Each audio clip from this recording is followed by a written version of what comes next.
kami bisa bergabung ya di kelas online di BSMI ini, BSMI DKI Jakarta.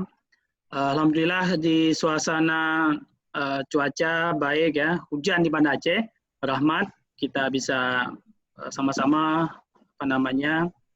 tersambung silaturahmi melalui kelas online yang dibuat oleh BSMI DKI Jakarta. Saya Hasnanda Putra, temannya Bung Pardian, ya tadi sudah disampaikan bahwa kita ada satu sesi ya di bawah jam 9.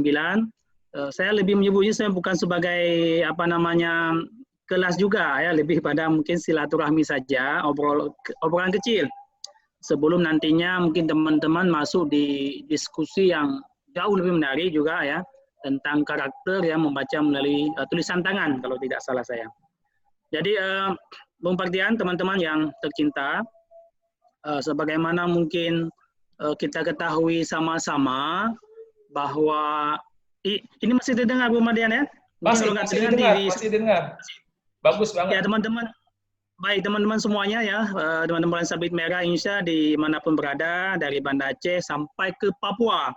Tadi juga kita sama-sama sudah saksikan juga bagaimana BSM itu bergerak ya, cepat, serentak, mendekati siapapun dan dimanapun, dan itu juga menjadi sebuah kebanggaan buat kita semuanya. Jadi langsung saja mungkin tentang sedikit obrolan kecil kita, tentang obrolan kecil tapi masalah besar, yaitu tentang narkoba. Di layar kita sama-sama Bapak Komjen Polisi Heruwinarko, itu Kepala Badan Narkotika Nasional saat ini, beliau menyampaikan bahwa 3 kejahatan luar biasa yang sudah sama-sama kita ketahui, yaitu korupsi, terorisme, dan narkoba. Jadi ketiganya memiliki dampak kerusakan yang sangat luar biasa, dan itu terus akan membuat kita tidak akan pernah bisa menjadi bangsa yang maju atau bangsa yang berkembang. Gitu. Lanjut. Ya, karena kondisi ini maka ada pramodern yang kita kenal dengan prosedur juga, dan narkoba itu menjadi bagian dari pramodern.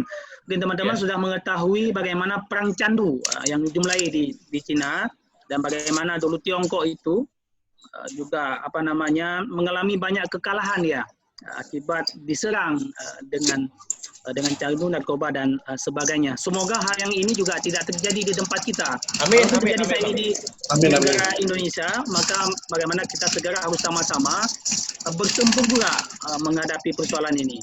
Baik, lanjut aja mungkin Bung. Ya, lanjut.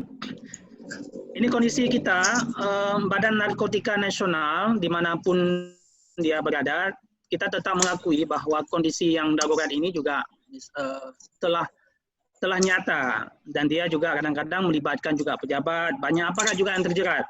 Kalau Badan Narkotika Nasional itu sangat tegas ya, di bawah kepemimpinan Bapak Heruwinarko, tegas kalau ada aparat BNN yang terlibat, maka itu tidak ada maaf ya, langsung diambil tindakan yang tegas. Dan sebaran narkotika itu telah menyasar ke seluruh pelosok. Kita bisa menyebut hampir tidak ada desa yang tidak tersentuh narkoba. Jadi skalanya bisa kecil, menengah, sampai besar.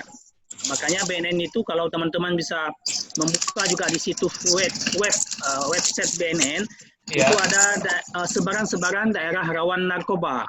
Dan itu dilakukan oleh BNN secara terbuka. Jadi bisa juga mendapatkan informasi secara terbuka di website Badan Narkotika Nasional. Dan konsumen tetap narkoba itu juga mencapai angka 5 juta lebih. Kita punya hasil penelitian. Jadi kalau teman-teman semuanya relawan bisa juga mengakses ya informasi data yang dimiliki oleh BNN, sehingga kita sama-sama mengetahui bahwa persoalan ini betul-betul sangat super serius. Jadi kata-kata Bapak Presiden yang menyebut Indonesia darurat narkoba itu memang betul-betul fakta di lapangan ini. Dan menurut BNN, berdasarkan hasil penelitian yang kita punya, kita setiap tahun itu ada hasil penelitiannya ya, yang dibuat oleh BNN dengan lembaga ilmu pengetahuan, dulu juga dengan Puslitkes UI, disurvei di mana salah satu hasil survei juga menyebutkan hampir 40 orang itu meninggal dunia per hari di Indonesia karena narkoba. Jadi harapan kita ini bisa terus menurun agar kita bisa melihat masa depan yang lebih baik. Karena tidak ada artinya infrastruktur yang mewah terbangun kalau memang mental atau jiwa atau kondisi kejiwaan generasi kita itu sudah rusak. Narkoba itu memang menurut negara itu dia beda-beda harganya. Misalnya harga sabu atau metavitamin yang paling banyak juga diselundupkan ke Indonesia, dia harga dunia itu berbeda-beda. Harga di Cina beda, harga di maksudnya Tiongkok beda, dan harga di Iran juga berbeda dia. Gitu Dan ya, ketika Bang, ya? harga itu sampai ke Indonesia, maka dia bisa berkali-kali lipat. Makanya 1 kilogram sabu yang beredar di negara kita itu bisa sampai harga 1,5 miliar malah. Jadi besar sekali. Jadi karena itulah kemudian mungkin sebagian saudara-saudara kita yang tidak ada yang membimbing, dia tersesat jalan sehingga dia berubah menjadi kurir dan bandar. Padahal ini adalah pekerjaan yang akan merusak generasi kita sendiri. Jadi yang merusak kita dari dalam itu bukan orang luar, tapi kita sendiri yang memang mengedarkan barang haram tersebut. Kemudian juga fakta yang kita punya oleh Badan Narkotika Nasional ini nampak di layar kaca kita. Ini harga-harga yang beredar di dunia. Kemudian bisa dilanjutkan bahwa faktanya kita sebagian barang itu memang diselundupkan dari lautan. Kita negara kepulauan, jadi itu cukup menyita banyak energi bangsa kita, aparat kita mengontrol laut kita yang begitu luas, sehingga barang-barang itu sebagian besar sabu itu bisa masuk ke kita, dan kita berupaya untuk tidak masuk. Karena kalau barang itu masuk ke negara kita, itu 1 kilo saja bisa menghancurkan ribuan. Nanti ada juga di slide saya yang seterusnya. Iya, kemudian teman-teman sekalian, sabu ini dia di antara narkoba yang banyak beredar adalah salah satu adalah sabu ya, atau metavitamin.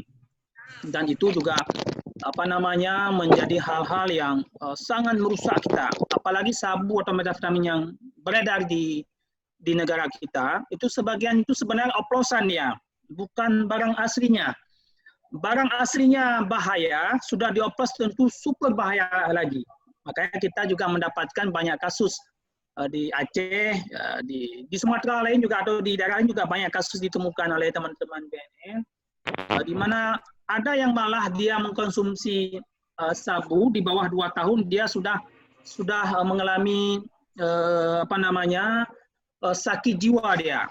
Malah sudah masuk ke rumah sakit jiwa. Kita punya kasus, nanti bisa sama-sama kita lihat bagaimana kasus yang kita temukan yang itu membuat kita miris ya.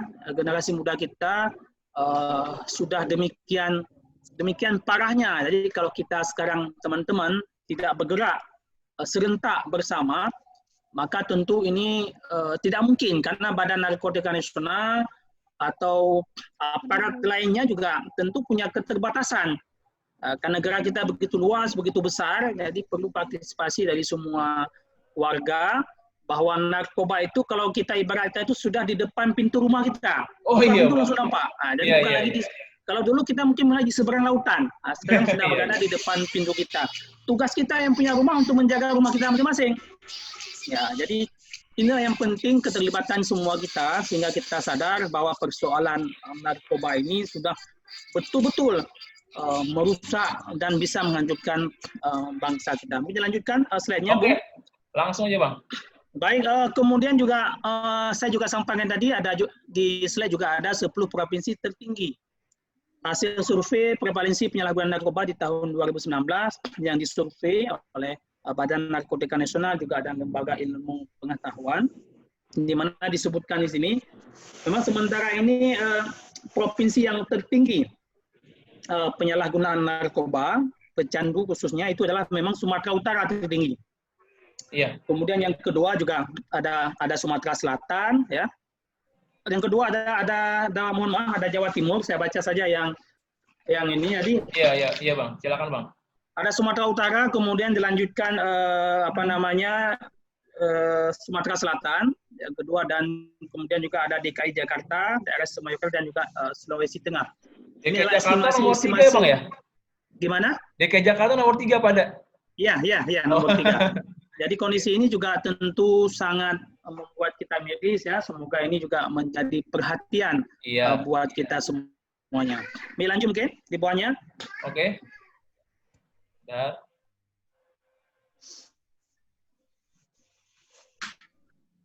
Kemudian di slide yang saya punya, di selanjutnya bahwasan ini jumlah narapidana dan tahanan kasus narkoba yang ada di seluruh Indonesia, baik di lapas maupun juga di rutan, itu 128.716 orang data yang kita punya. Besar sekali jumlah narapidana dan tahanan kasus narkoba. Kemudian 105 diantaranya itu adalah jumlah terpidana mati. Tindak pidana khusus narkotika di seluruh Indonesia. Dan itu juga sebenarnya terus akan meningkat. Ini banyak hasil-hasil putusan serang yang sudah bertambah, belum dimasukkan ke data 105 ini. Jadi harapan kita ini tidak lagi bertambah.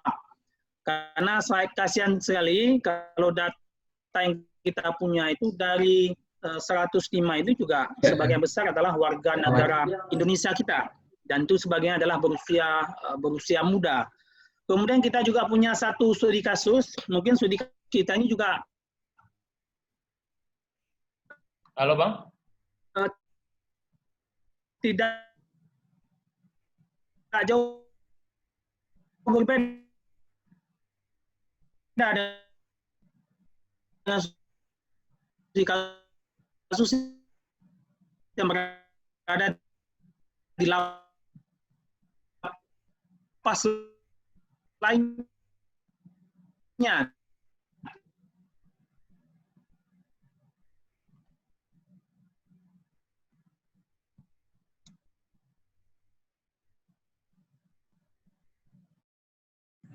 Mencegah, merehabilitasi daripada kita atau mengobati di kemudian hari. Kemudian dampak 1 kilo misalnya, dampak 1 kilo.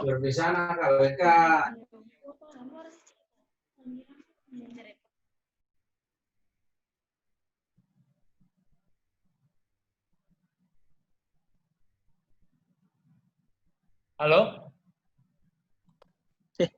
Baik. Silakan Bang. Nah, misalnya 1 kilogram sabu itu yang misalnya beredar di pasar atau di masyarakat, maka dia bisa merusak 4.000 orang lebih.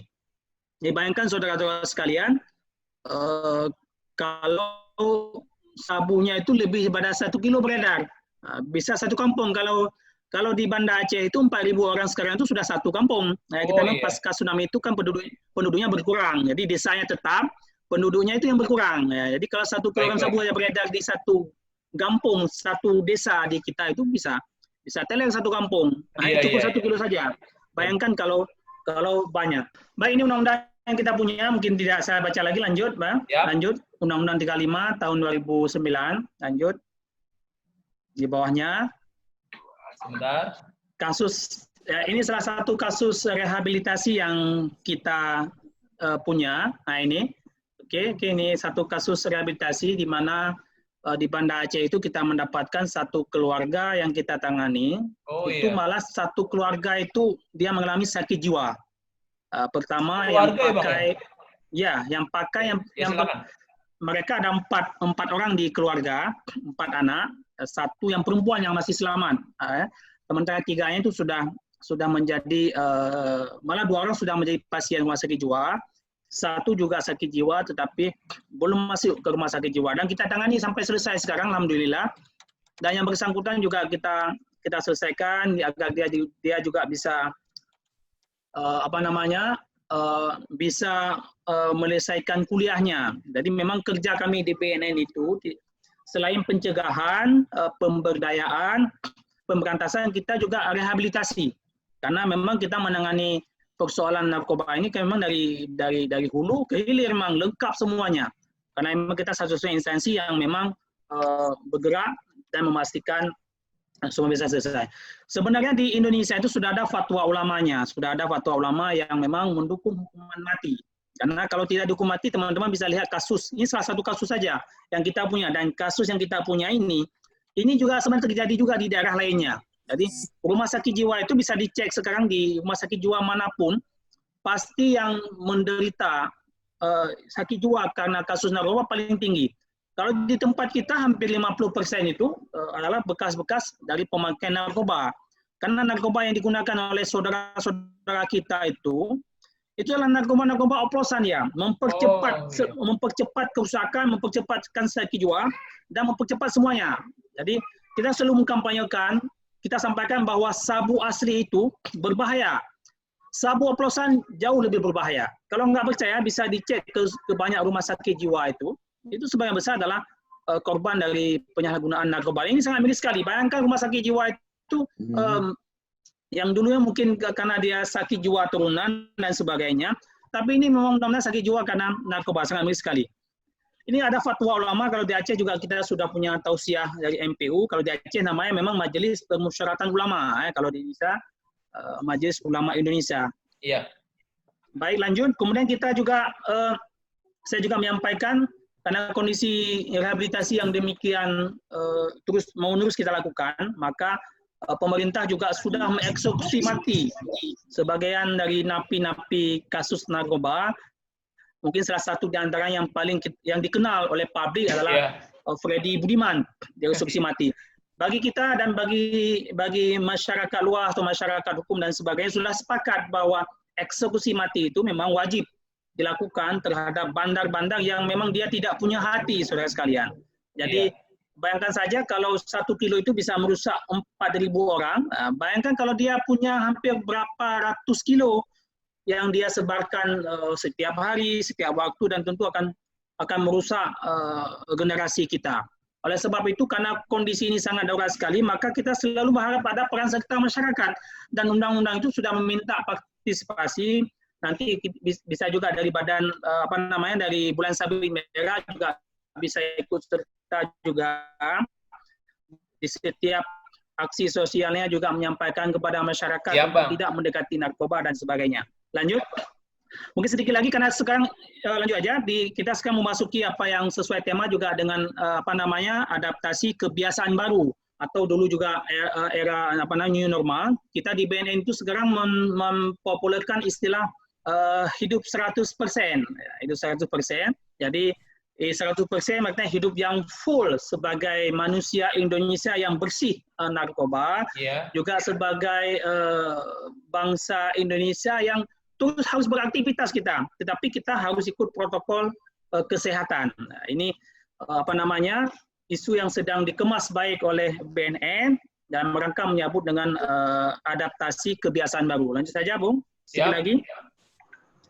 Ini yang hidup 100% yang sedang kita populerkan, karena memang bagi kita narkoba dan COVID-19 ini memang dia hampir sama-sama, dia sama-sama berbahaya, dan sama-sama bisa kita cegah, dan sama-sama bisa kita pulihkan. Jadi kalau narkoba ini dia tidak bisa disembuhkan, hanya bisa dipulihkan. Jadi kalau nanti misalnya ada pertanyaan, apakah orang yang kena narkoba itu bisa disembuhkan? Tidak bisa, ya hanya bisa dipulihkan saja. Itu yang kita kawal. Kita di BNN itu banyak memiliki lembaga badan rehabilitasi, baik yang dari Bogor dan di seluruh Indonesia, dan lulusan di balai rehab itu ketika dia pulang ke kampungnya harus kita kawal juga. Jadi memang serba susah. Karena susahnya, maka lebih baik kita mengharapkan kepada masyarakat atau saudara kita untuk tidak mendekati narkoba. Demikian mungkin Bung Pardian dan teman-teman. Saya menganggap ini bukan kelas online, bukan pengajaran, hanya obrolan kecil saja sebelum teman-teman memasuki ke sesi 2 nantinya. Demikian Bung Pardian, terima kasih.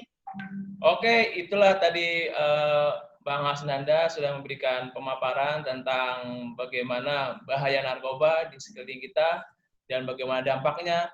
Jadi itu disebutkan juga tidak bisa disembuhkan, tapi hanya bisa dipulihkan bagi mereka yang sudah kena narkoba. Oke, sahabat online, teman-teman yang mau bertanya, atau yang sudah ada di kolom komentar, kita sama-sama kita lihat Bang, mungkin sudah ada. Baik. Oke, sepertinya belum ada. Oke, bagi teman-teman yang, oh ini sudah ada Bang. Ini dari Ya. Ade Junadi, kita sama-sama kita simak. Assalamualaikum, izin bertanya Bang Asnanda. Sebelumnya perkenalkan nama saya Ade Junadi, mau bertanya, apakah di situasi pandemi ini dan yang kita tahu dampak pandemi itu berakibat ekonomi menurun dan bisa jadi kriminalitas meningkat. Apa sih Bang tindakan preventif untuk hal ini khususnya untuk usia remaja? Karena istilah-istilah narkoba yang beredar di usia remaja sudah banyak beredar seperti istilah bang, huda, stick, casra, cimeng, daga, bismillah, gele. Wah, kita tahu semua nih Bang. Sekilas di kuping kita adalah asing, tapi didengar istilah narkoba tersebut, tapi mereka anak remaja yang sudah terlibat, bahkan terjerumus, bahkan sudah hafal nama-nama ini katanya Bang. Nah, jadi peran khas BNN untuk remaja sendiri seperti apa katanya Bang? Dan apa alurnya untuk pengobatan rehabilitasi yang di cover, yang di cover tidak untuk pengobatan rehabilitasi di cover tidak Bang oleh BPJS seperti itu. Itu dari Ade Junadi. Silakan Bang, mungkin Bang Hasrullah bisa bikin komentar atau jawabannya.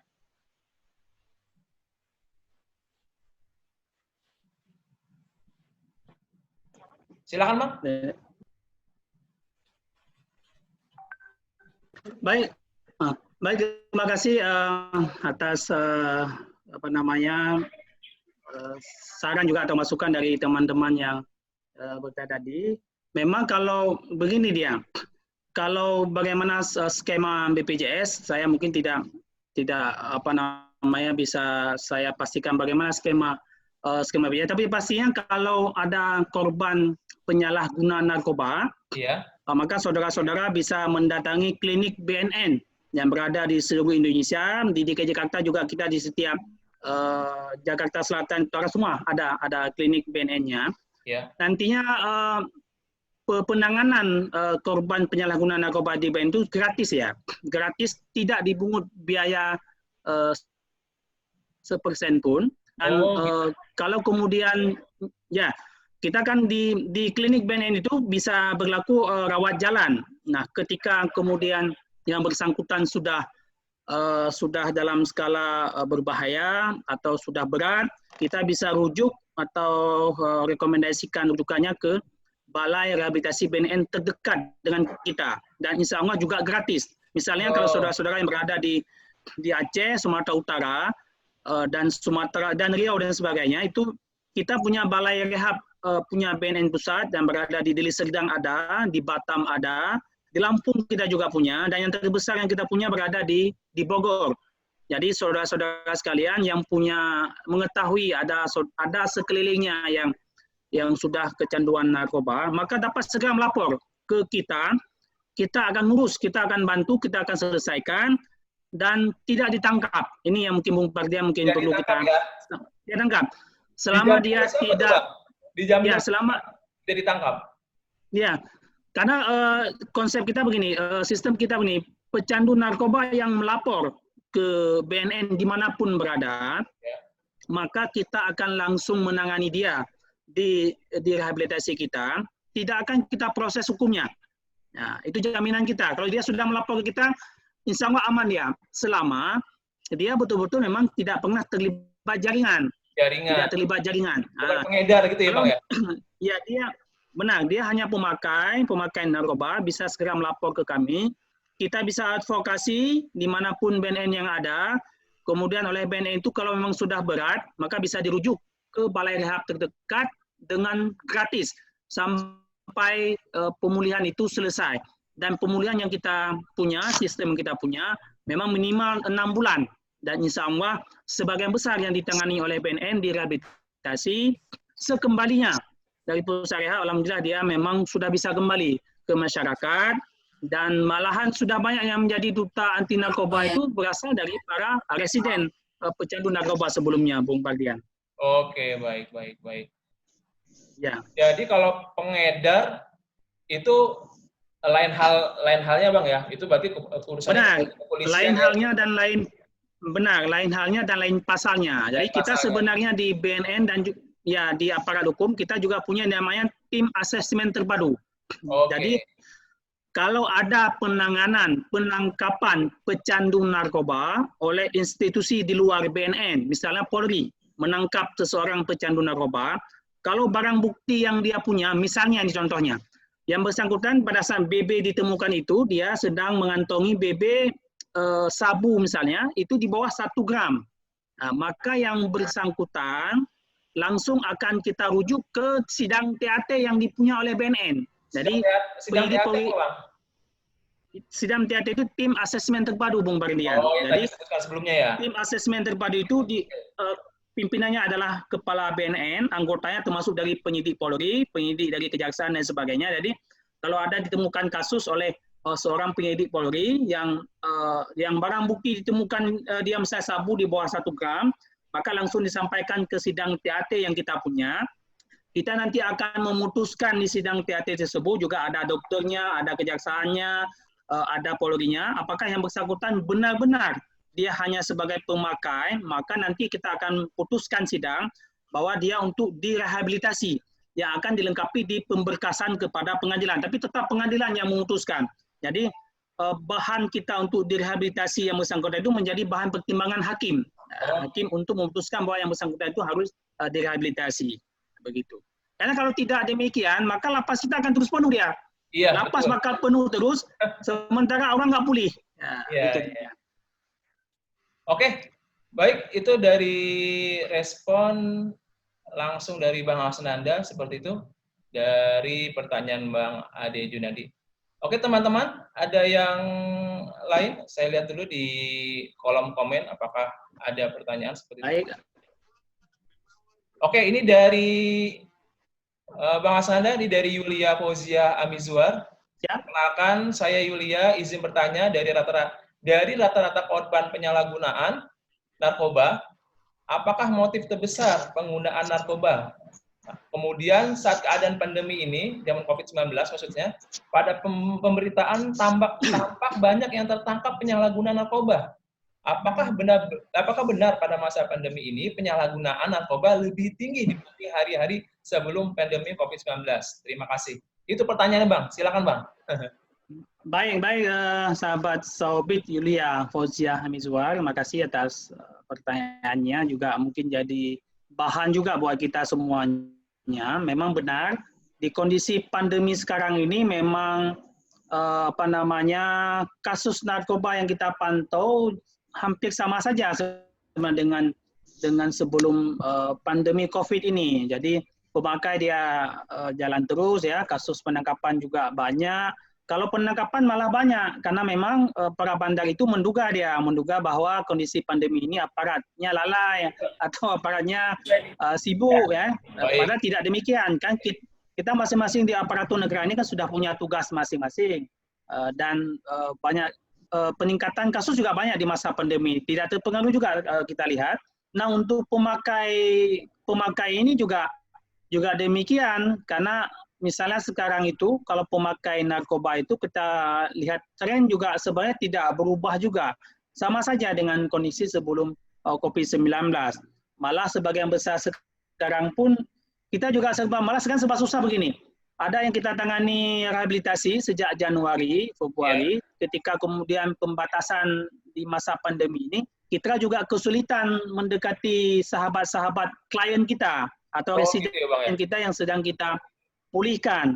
Karena kalau kita menggunakan media seperti Zoom sekarang ini, susah juga kita melihat kondisi terkini pemakai kita itu, bekas pecandu itu. Jadi memang kondisi ini juga sedikit banyak memang membuat kita terbatas juga bergerak ke lapangan, dan itu sebenarnya juga membuat kita khawatir juga sebenarnya. Karena memang memantau orang yang memakai narkoba itu berbeda sekali dengan memantau orang sakit lainnya, karena termasuk kita pantau dia misalnya ngopi di mana, tidak ngopi, karena orang yang sedang masa pemulihan ini juga nggak boleh stres dia. Kita juga harus beri dia kesempatan bergaul dengan teman-teman, tapi dan memastikan dia di mana ini yang memang susah juga. Kemudian kalau motif beda-beda dia, motif orang yang sudah memakai narkoba itu beda-beda. Kalau kasus yang saya sampaikan tadi satu keluarga terkena narkoba, motifnya ketiga-tiga pun berbeda dia. Abang yang tertua itu motifnya malah karena diputuskan pacar. Nah, itu motif beda-beda. Dia mau sudah berhubungan lah pacaran dengan seorang gadis, kemudian ketika sudah mau melangkah ke jenjang perkawinan, tiba-tiba gadis itu kawin dengan orang lain. Karena motif itu dia kemudian memakai narkoba. Kemudian kasus yang kedua, adiknya memakai narkoba. Adik yang ketiga, adik ketiga ini memakai narkoba karena dia lihat abang yang nomor 2 memakai. Nah, abang yang nomor 2 ini memakai, terpengaruh juga. Makanya faktor lingkungan itu sangat terpengaruh. Makanya kenapa kita berharap keterlibatan lingkungan itu jauh lebih baik nih.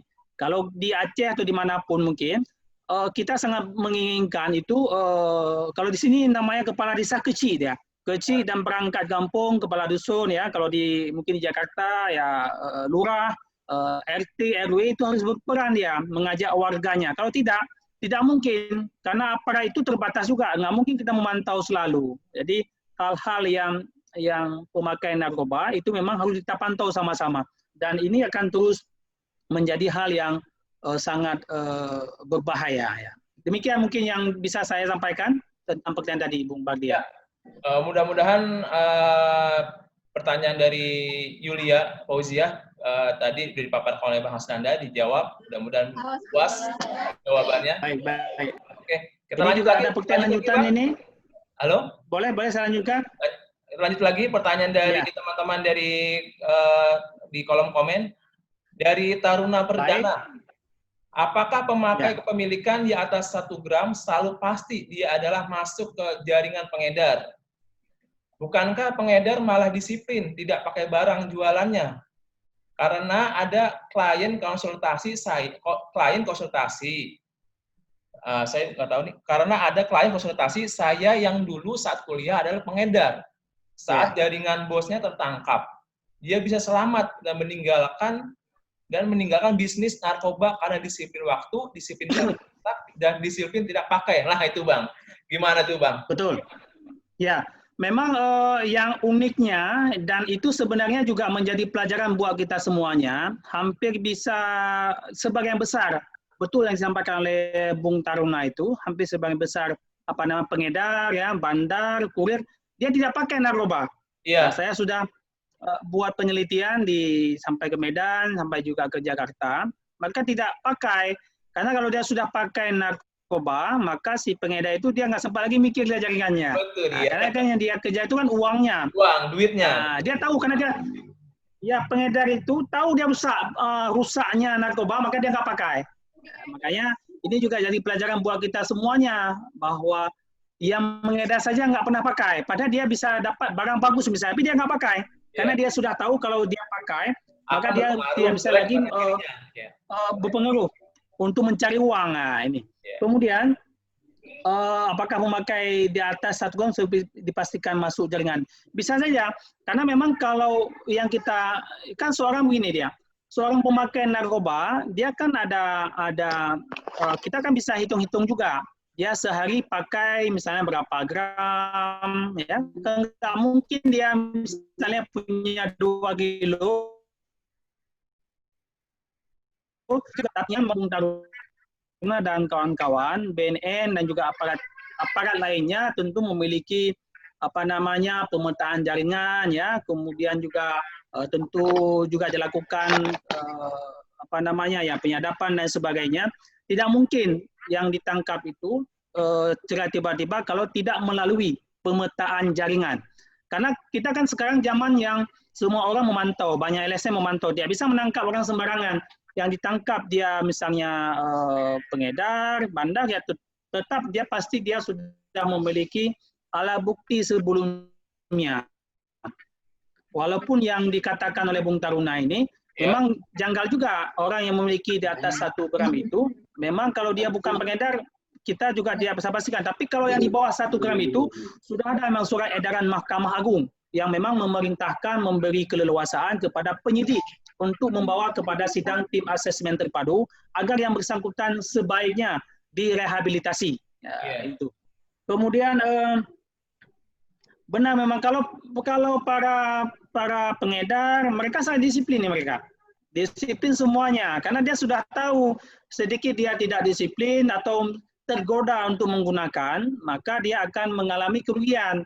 Nah, oleh sebab itu teman-teman semuanya, kita harus sampaikan kepada warga kita, saudara-saudara kita, bahwa para pengedar itu dia tidak punya hati dia.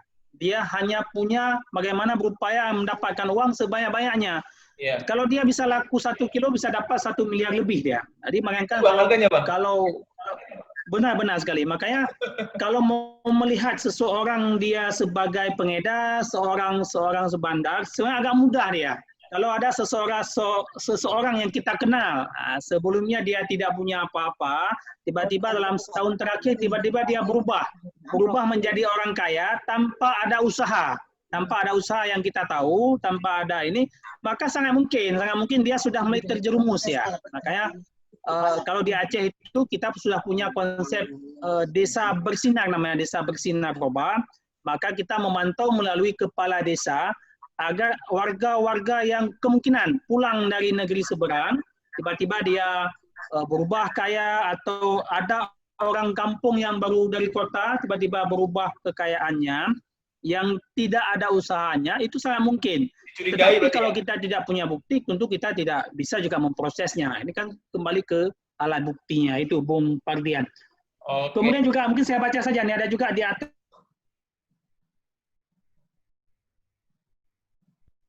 Halo Bung Pardian? Ya, jelas, silakan. Ya, baik. Saya baca juga yang di atas tadi ada pertanyaannya dengan basis scanning dan pengawasan terhadap aparat BNN dengan kasus penyidik yang jual barang bukti. Sekali lagi sebagaimana tadi di pemaparan saya pertama, kita sudah terbuka menyampaikan bahwa narkoba ini juga sebenarnya menggoda siapapun. Bisa menggoda saya, bisa menggoda banyak yang lainnya. Tetapi selama kita sebenarnya bawa masuk BNN itu karena memang menganggap bagian dari ibadah, menganggap bagian ini adalah sebuah amal kita, bagian bahwa kita nggak perlu jihad ke luar negeri, kita cukup menjadi bagian dari relawan BNN itu sudah berjihad. Jadi selama kita berniat demikian, maka kita tidak akan tergoda.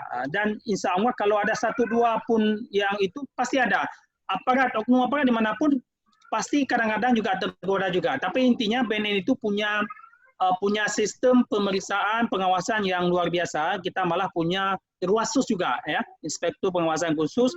Kalau kemudian ditemukannya seperti yang mungkin sudah pernah beredar ya, ada yang terlibat, diproses dan langsung diberhentikan. Karena BNN itu tentu berkomitmen. Kita tidak mungkin bisa membersihkan masyarakat, kita tidak mungkin membentuk aparatur negara, lembaga lain bersih narkoba, kalau aparatur kita sendiri tidak bersih. Makanya kita selalu mengkampanyekan bersih diri kita dulu, baru kemudian kita membersihkan orang lain. Demikian. Baik. Kemudian saya baca saja, ini juga ada pertanyaan berapa persen peluang pecandu narkoba tidak menggunakan. Kalau persentase ini tergantung juga sahabat-sahabat sekalian.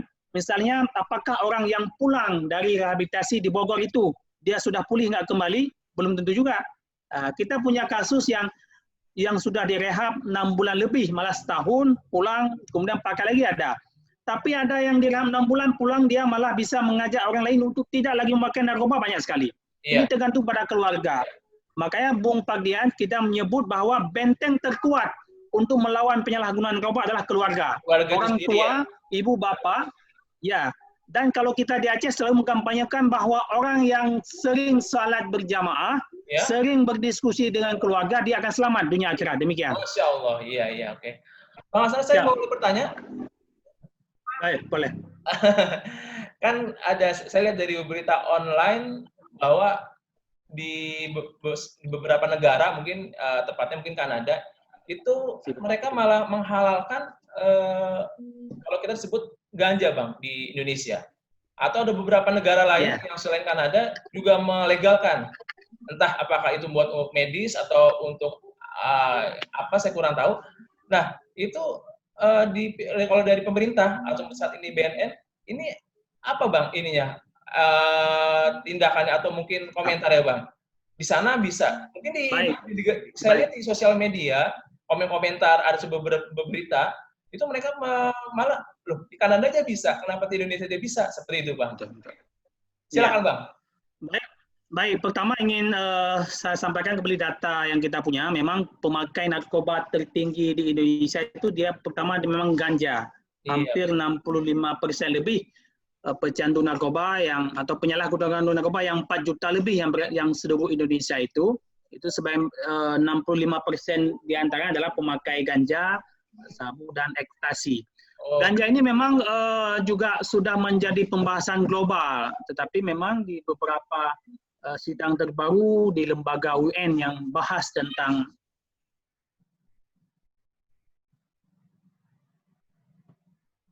ini masih menganggap bahwa ganja itu adalah narkotika golongan 1 dan bahayanya sudah nyata, dan itu menurut pembahasan di Indonesia tetap masih menganggap ini sebagai barang haram. Walaupun diskusi yang berkembang di dunia maya merespon perkembangan global, tetap saja terus ada. Malah kalau kita di Aceh juga demikian. Kalau di Aceh malah kita tambah sibuk juga. Karena di Aceh itu kan ada juga yang mungkin menyebut-nyebut bahwa tradisi, misalnya makanan dan sebagainya. Tapi kita terus mengkampanyekan bahwa makanan enak yang kita punya itu bukan karena ganja. Betul. Jadi itu hanya bukan saja. Kadang-kadang orang begini dia, pas dia makan dia ada yang bilang itu ada ganja. Iya. Dia tersugesti mungkin menganggap bahwa ada, padahal tidak ada. Jadi makanan Aceh enak itu bukan karena ganja, dan makanan Indonesia enak juga bukan karena ganja. Jadi sampai saat ini memang teman-teman sekalian, pemerintah Indonesia masih menganggap ganja adalah narkotika golongan 1 dan BNN terus mengkampanyekan untuk stop penanaman ganja. Malah di Aceh kita mengajak petani ganja itu untuk menanam jagung. Jadi kita tidak hanya sekedar menangkap, ya, tidak hanya menangkap, kita kasih bibit jagung, kita kasih bibit kopi, dan kita bina. Jadi tidak hanya sekedar menangkap, karena memang peladang ganja itu juga sedih dia hanya tugas tanam saja. Yang dapat untung orang yang jual ganja. Iya. Kalau dia juga tidak punya apa-apa, maka lebih baik kita mengajak dia, mari kita tanam jagung, tanam kopi, jauh lebih baik daripada kita dimanfaatkan oleh cukong-cukong atau oleh bandar-bandar ganja. Demikian. Terima kawan. Baik. Sahabat online, dari pemaparan dan jawaban-jawaban dari Bang Hasnanda ini sudah kita terima semua, dan ini mudah-mudahan menjadi menggugah kita untuk terus berkampanye tentang bahaya narkoba. Seperti itu. Sahabat online, apakah masih ada satu orang untuk bertanya interaksi langsung dengan Bang Hasnanda? Apakah ada yang memberi interaksi? Mungkin belum ada Bang, nggak apa-apa. Tadi sudah dibacakan melalui kolom chat. Silakan Bang, kesimpulan dari sesi kita pertama ini Bang. Baik, pertama terima kasih atas kesempatan kita bisa bergabung di kelas online luar biasa di BSMI DKI Jakarta ini. Semoga ini juga bisa dilakukan oleh BSMI yang lainnya, juga menggugah kami, juga menggugah teman-teman, bahwa persoalan narkoba itu betul-betul persoalan yang sudah sangat darurat. Saking bahayanya, maka di Indonesia itu setiap hari ada orang yang meninggal hampir 40 orang ya setiap hari. Sebelum kasus COVID, ini mungkin kematian juga yang lumayan tertinggi di Indonesia. Kemudian juga banyak generasi kita yang sudah menyalahgunakan narkoba. Tugas kita semuanya, tugas orang tua, tugas kakak ya. Bagaimana kita menyelamatkan generasi, karena tidak ada artinya bangsa kita besar, bangsa kita terus membangun kalau generasi kita sudah rusak. Oleh karena itu, karena ini menjadi persoalan bersama, maka kita juga harus bergerak bersama. Ya mungkin ini diselesaikan oleh satu institusi, karena ini adalah persoalan besar, bangsa kita luas, laut kita sangat luas, semua orang terus berupaya bahwa bagaimana dulu Tiongkok itu dihancurkan, maka negara luar juga satu dua terus berupaya menghancurkan kita dengan cara-cara menyedupkan narkoba yang kadang-kadang sampai 1 ton lebih, terus menerus. Dan alhamdulillah aparat kita terus bersikap, baik TNI Angkatan Laut, Polri, BNN, Bea Cukai dan semuanya terus berupaya agar barang ini tidak masuk ke kita.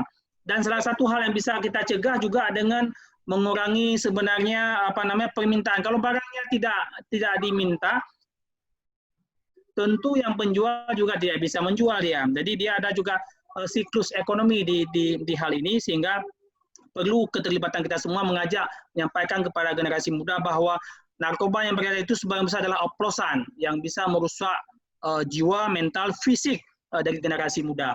Mungkin demikian Bung Bagdian dan kawan-kawan, tetap jauhi narkoba karena narkoba itu akan membuat masa depan kita buram. Demikian. Oke, baik, terima kasih. Itulah tadi Bang Hasnanda dari Kepala BNN Kota Banda Aceh yang sudah berbagi pengetahuan, kemudian sharing dan jawaban-jawaban yang sudah jawaban dari Bang Hasnanda yang kita terima semua. Mudah-mudahan kita bisa kita laksanakan di dalam kehidupan kita sehari-hari. Dan terima kasih Bang Hasnanda. Mudah-mudahan makasih juga. Bisa bertemu lagi dalam acara yang lebih spektakuler lagi. Dan kami dari panitia kuliah keren online dan tentunya pengurus BSMI DKI Jakarta mengucapkan terima kasih sebesar-besarnya atas kehadiran Bang Hasnanda. Mantap. Okay. Mudah-mudahan menjadi amal soleh kita semua Bang Hasnanda. Oke. Amin. Ya rabbal alamin.